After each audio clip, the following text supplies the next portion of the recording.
Bine v-am găsit, dragii mei din Zodia Taur, oriunde v-ați afla.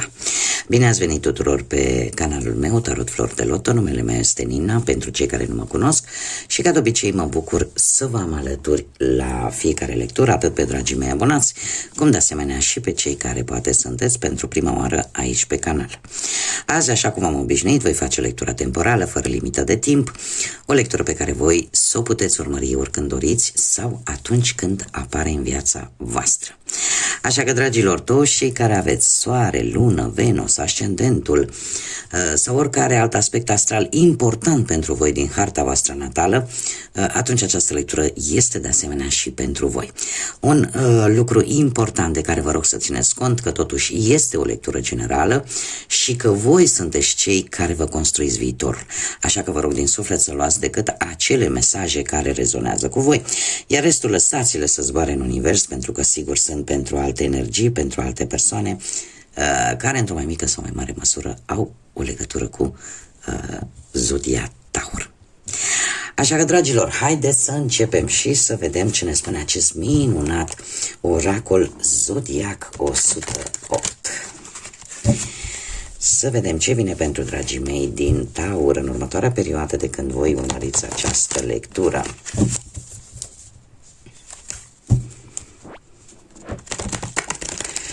Știu că am lipsit aceste zile prin defect profesional, să zicem așa, nu fac în sărbătorile foarte mari. Este un obicei vechi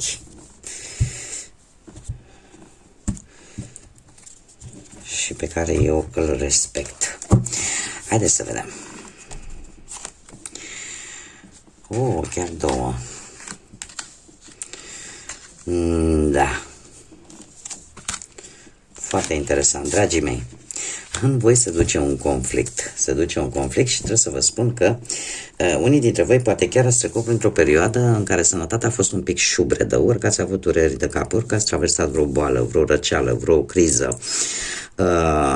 Au fost niște semnale pe care corpul vostru vi le-a dat și ar trebui să aveți un pic mai multă grijă de voi. Ați petrecut așa o perioadă în care nu prea ați fost voi așa plini de energie și în care faptul că avem și Zodia Fecioară aici a fost, ca să zic așa, un conflict intern între ceea ce vă spunea vouă organismul, semnalele pe care vi le dădea organismul, și faptul că voi v-ați încăpățânat până când la un moment dat ceva a clacat acolo.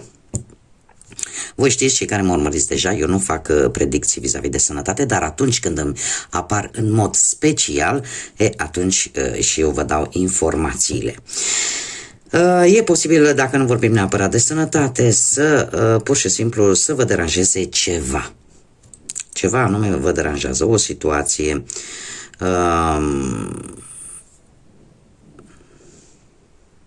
ceva care nu neapărat cât vă deranjează, cât vă și doare. Sufletește, posibil. Poate un anumit conflict, o anumită stare de tensiune. Ce vedem aici? Ceva foarte interesant. E posibil ca cineva să încerce să vă pedepsească, cu ghilimele de rigoare, într-un mod abuziv. Nu știu dacă Zodia Vărsător vă spune ceva, dar apare încă o dată cifra 5, care îmi vorbește de instabilitate și posibil de conflict. Dar, mare atenție, pentru că cifra 5 ne vorbește într-adevăr de instabilitate, de tensiune, de obstacole, dar în același timp ne vorbește și de noi experiențe, de mari schimbări în care voi va trebui să fiți un pic mai flexibili și să vă adaptați la noi situații. Acum, e posibil într-adevăr să anumite lucruri să vă facă vulnerabili. Cineva care să încerce cumva, nu știu, să vă cenzureze pe voi ca persoană sau să vă scoată într-o lumină negativă, să vă pună într-o lumină ridicolă, într-o lumină în care ceilalți poate, nu știu, să vă umilească. În schimb, stați așa, că nu e așa. Universul nu doarme. Și următoarea perioadă pentru voi, dragilor, avem un 7 frumos și avem Zodia Scorpion. Știți cum e? Zodia Scorpion, așa, pe scurt, Cei care cunoașteți poate Scorpioni sau sunteți interesați de această zodie, per general, dar mare atenție, nu e problemă. Este o zodie care tace și le face. Niciodată n-ai să știi la ce să te aștepți de la un Scorpion. Și faptul că avem cifra 7, care ne vorbește de înțelepciune, ne vorbește de divinitate, ne vorbește de inteligență, ne vorbește de o evaluare și o gândire foarte profundă. Și mai ales, cred că cel mai important simbolism al acestei cifre este spiritualitatea care te va ajuta, binecuvântări care vor veni către voi, faptul că intuiția va fi mai puternică, vei avea un simț de observație mult mai bun, iar asta te va ajuta. Chiar dacă la un moment dat vei traversa niște perioade în care ori vei traversa niște perioade de singurătate, ori că tu vei dori să stai un pic în solitudine, într-o singurătate înțeleaptă, mare atenție. Asta te va ajuta să crești la nivel spiritual. Asta te va ajuta să faci o introspecție în primul și în primul rând vis-a-vis de tine de o manieră foarte inteligentă. Și te va face să devii foarte hotărâtă. Să evaluezi situația la adevărata sa valoare și la modul real. Trebuie să vă spun că nimic nu durează o veșnicie. Da? Indiferent de ce se întâmplă aici, lucrurile astea se vor termina. Pentru că tu vei vedea imaginea per ansamblu. Și există o lege pentru fiecare. Există o interconexiune. E ca și cum apare o trezire, dar o trezire la nivel spiritual atât de puternică încât lucrul ăsta pentru tine va avea efectiv va aduce o transformare extraordinară, mai ales că avem zodia Scorpion, care este maestru și maestra transformărilor și este una din zodiile cele mai puternice, dar și cele mai rezervate. Deci vei ști exact ce ai de făcut vis-a-vis de tot ce am văzut aici. Haideți să vedem ce ne spune și tarotul. Ce vine pentru dragii mei din Taur în următoarea perioadă de când voi urmăriți această lectură. Ce vine pentru dragii mei din Taur?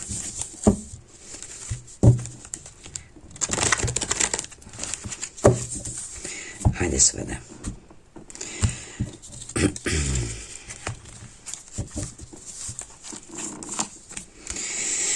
Da, dragilor, ia uite, un rege de monede care foarte bine vă poate reprezenta și pe voi, Taur, Fecioară sau Capricorn. Reprezintă acest arcan minor. Ce ne spune acest rege? Dragilor, voi în acest moment există o ambiție pe a face ceva. Nu știu, unii dintre voi sunteți croiți să aveți o stabilitate economică, alții vreți să încheiați într-un mod fericit o anumită problemă. Cumva vreți să aveți un anumit echilibru, atât emoțional, material, și e posibil chiar în acest moment voi să aveți capacitatea de a vedea ce șanse aveți și de a vă putea adapta la noi situații, la noi persoane sau la noi locuri. E posibil, dacă nu vorbim de aceste lucruri și nu vorbim neapărat de energia voastră, cu toate că asta este principală, e posibil să vorbim de un personaj care vă poate ajuta să fie tot așa dintr-o zodie de pământ, la fel ca și voi, Taur, Fecioară sau Capricorn, și care să vă poată, o persoană cu bani, care să vă poată ajuta, de exemplu, să obțină un anumit beneficiu sau ceva legat de muncă, da? În cariera voastră. De asemenea, știți în acest moment să vă asumați doar acele riscuri care sunt strict necesare. Sunteți într-o fază de extindere Și asta nu înseamnă că ați uitat să fiți calculați în ceea ce privește banii. Dacă vorbim de viața sentimentală, cei care sunteți într-o relație și poate ați traversat o anumită problemă în relația voastră, cu cinste se poate rezolva respectiva problemă, cu onestitate. E posibil ca cauza principală a acestei probleme pe care voi o aveți în relație, pentru unii dintre voi să fie chiar banii. Și aici apare onestitatea. Dacă există cinste, dacă există onestitate, aceste probleme se pot rezolva. Și această problemă în sine a relației poate trece. Dacă sunteți singuri în viața voastră sentimentală, se pare că chiar dacă nu te acceptă toată lumea, voi fiți voi. Fiți voi înșivă. Și v-ați dat seama de lucrul ăsta. Și aveți mari șanse să apară cineva, într-adevăr, cu o situație materială destul de bunicică și care să aibă legătură, așa cum am mai spus, cu zodiile de pământ, Taur, Fecioară sau Capricorn, dar voi fiți autentici. Mergem mai departe, haideți să vedem. Ce nu este în favoarea voastră? Graba. Graba strică treaba. Ce poate fi un pic în defavoarea voastră este, cum am mai spus, graba, e posibil o călătorie, chiar cu avionul, să nu fie tocmai în favoarea voastră în următoarea perioadă. Și aș mai spune că nu vă extenuați, nu consumați mai multă energie decât trebuie.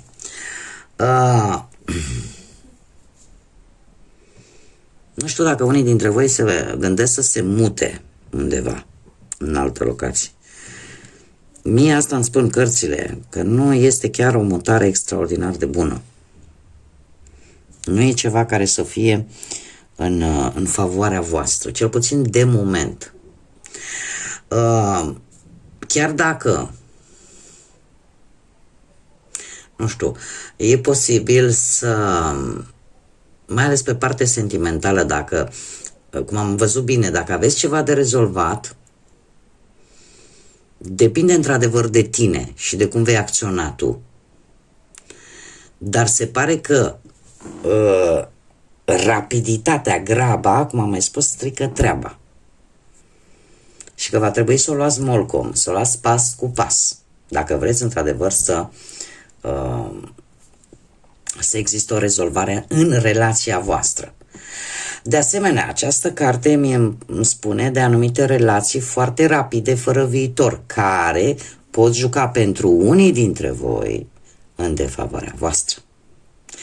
Aceste relații rapide poate fi vorba de aventuri. Da? Eu spun ceea ce cărțile mi arată. Nu vă cunosc, nu știu, ceea ce îmi spune, aia vă transmit. Pentru cei singuri, sunt mari șanse, dacă sunteți interesați de o anumită persoană, din păcate trebuie să vă spun că e posibil ca această posibilă relație pe care voi o vedeți, poate de mai lungă durată, totuși să nu fie atât de viabilă pentru voi și s-ar putea să fie ceva scurt, rapid, bazat decât pe sex, pe pasiune și cam atât, și să nu fie tocmai în favoarea voastră. Dacă vorbim în schimb de ce este favorabil pentru voi, dragilor, avem justiția. Nu știu dacă Zodia Balanță vă spune ceva, dar de curiozitate, ia să vedem. Aici nu avem. M-am uitat să vedem dacă într-adevăr apare Balanța, dar nu. Deci avem Zodia Balanță și arcanul major Justiția. Ce este în favoarea voastră? Posibil ori vreo decizie judecătorească care să fie în favoarea voastră, sau aveți, de exemplu, reușiți cumva să echilibrați, să se facă dreptate, să existe un efect în urma unei cauze. Poate că e vorba de cinste, în primul și în primul rând, exact ceva ce ne-a spus și cărțile dinainte, deci cinstea joacă onestitatea. Joacă un rol esențial pentru voi, dragilor, în următoarea perioadă și care vă va ajuta să vă echilibrați. Cumva aici se va găsi un echilibru între a se vedea ce este corect și ce nu, indiferent de ce aspect al vieții vorbim. Putem vorbi de unii dintre voi, nu știu, să reușiți, nu știu, să rezolvați poate vreo amendă, vreo sancțiune civilă sau penală sau, nu știu, să descopere un adevăr în urma unui proces sau se face să dă o semnătură, o procedură legală vis-a-vis poate de un contract sau vis-a-vis de o anumită amendă, așa cum v-am mai spus. O rezolvare a unei situații care va fi în favoarea voastră. De asemenea, nu știu, dacă vorbim pe parte profesională, colaborări foarte bune, asocieri foarte bune în ceea ce privește cariera profesională. E posibil unii dintre voi chiar în următoarea perioadă să faceți investiții pe termen lung. Investiții pe termen lung. Acum nu știu ce veți vrea să investiți, dar profitul se va vedea pe termen lung. Alții pot recupera bănuți, nu știu. Alții pot primi, cum am mai spus, poate vreo sentință judiciară în urma unei moșteniri, o plată extra. Și cumva se va face dreptate. Există această, cum să zic eu, această balanță între cauză și efect și faptul că în sfârșit undeva se face dreptate. Ce ar mai fi de spus dacă vorbim de viața asta sentimentală? Cei care au avut conflicte, sunt mari șanse să fie în favoarea voastră, să se rezolve și e posibil că chiar relația să aibă șanse să se rezolve, să ajungă la un echilibru și să mergeți înainte. Cum de asemenea, nu știu, cei singurei, e posibil să existe șansa favorabilă pentru voi să puteți cunoaște pe cineva care, nu știu, poate să lucreze în domeniul ăsta al justiției sau să aibă cumva legătură sau conjunctura în care vă veți întâlni să aibă legătură cu partea asta a justiției. Atât la nivel metaforic cât și la nivel propriu. Da? Adică dacă vorbim de cineva care lucrează la vreo judecătorie, notariat, tot ce ține de partea asta a legii. Acum, ce puteți voi controla, dragilor? Păi, avem aici un 8 de monede. Voi puteți controla și este foarte interesant că puteți controla acest lucru. De ce? O schimbare benefică. Este o schimbare benefică pe care voi vă doriți. Unii pot controla ce cursuri să urmeze, dacă vă duceți să terminați anumite studii. Alții, cum să spun eu, chiar dacă vă duceți la un loc de muncă în care există multe responsabilități, știi foarte bine că tu le vei duce la bun sfârșit pe toate. Nu știu, poate că unii dintre voi veți reuși să rezolvați, e un lucru pe care voi îl puteți controla, să rezolvați o anumită temă materială. Da? Sau pur și simplu, dacă nu aveți o problemă materială, să aveți așa o îmbunătățire în general din punct de vedere financiar. Și să reușiți să primiți un ajutor bănesc pe care voi oricum îl așteptați și la care voi ați contribuit. Da? Este ceva ce voi ați avut un control. Dacă vorbim de viața sentimentală, se pare că la voi stă controlul. Dacă într-adevăr munca intervine negativ în relație sau nu. Voi sunteți cei care puteți găsi un echilibru dacă există această situație, mai ales cei care sunteți într-o relație. Dar de asemenea și cei care sunteți singurei. Depinde de voi. Dacă sunteți prea concentrați pe muncă și pe a face bănuți sau încercați să vă faceți timp, poate, și pentru viața amoroasă, pentru viața voastră sentimentală. În schimb, ce nu puteți voi controla, dragilor? Un 4 de spade. E posibil ca unii dintre voi să aveți ceva, nu știu, ceva probleme ușoare, aș zice, de sănătate. Nu știu, poate pe partea asta renală unii dintre voi, sau ce ține de aparatul urinar, rinichi, vezică, glanda suprarenală. Pentru alții, această carte, ceea ce nu puteți voi controla, este oboseala. Faptul că la un moment dat veți vrea, nu veți vrea, veți avea nevoie de un relax, de o pauză. 4 de spade ne vorbește foarte mult de odihnă, ne vorbește de perioadă, de recuperare și eu aș spune că e posibil într-adevăr să trebuiască să treceți printr-o perioadă un pic dificilă, care eu aș spune că nu va dura foarte mult, dar mai bine să fiți prevăzători. E posibil ca dintr-o multitudine de situații pe care trebuie să le rezolvați, să nu reușiți să rezolvați decât una, dar care vă va consuma foarte multă energie. Celelalte vor trebui să mai aștepte. Că mai ai alte probleme de rezolvat, 1, 2, 3, nu contează. Dar una care vă va pune capac. O anumită situație. Și chiar dacă e o poziție, îmi spune că e ceva ce voi nu puteți controla, eu totuși tind să vă spun că totul se poate controla. În sensul că, dar în funcție de alegerile pe care le facem noi. Așa cum îmi place să spun, tarotul nu obligă. Tarotul decât prezintă. Prezintă anumite energii și îți dă posibilitatea să-ți folosești liberul arbitru care ni l-a lăsat Dumnezeu și pe care nici măcar îngerii și nici arhanghelii nu îl încalcă fără acordul nostru. Și nimeni. Da? Nimeni. Haideți să vedem un mesaj. Un mesaj de la acest oracol al sufletului pentru dragii mei din Taur. Da. Dragilor, se pare că vă veți recăpăta entuziasmul și energia. Avem cifra 11, care este un număr maestru și care ne vorbește de spiritualitate, de conexiune cu divinitatea și de foarte multă intuiție. Trebuie să vă spun că numărul 11 poate să aibă o conotație importantă pentru voi, nu știu, să reprezinte ceva important pentru voi, acest 11.